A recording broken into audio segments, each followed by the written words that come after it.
जायना या थंडी मध्ये लग्न केला ना बे, त्याचीच खरी वागली. आल्याला थंडी लागली का बायकोला जाऊन चिपकाचा. अजिबात इकडे तिकडे कार्या पावाची गरज नाही, निसा नावाची गरज नाही, अशी शेकोटी पेटवाची गरज नाही. पाय अबे हो गण्या भाऊ, थंडी लागली का चिपक बायकोला, थंडी लागली का चिपक बायकोला.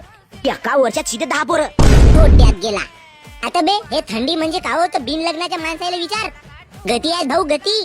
संध्याकाळ झाली रे झाली, कोणाच्या घरची तणी चोराची आणि लावाची शेकोटी. सकाळ झाली रे झाली, अजून कचरा पावाचा लावाची शेकोटी. आणि त्याच्याच जागी जर का आपला लग्न झाला राहिला तर आपलाच माल राहते. लागली थंडी चिपक नाही, सालमेन नाही दीपक. बाबा बाबा काहो कशी थंडी म्हणतो रे मी.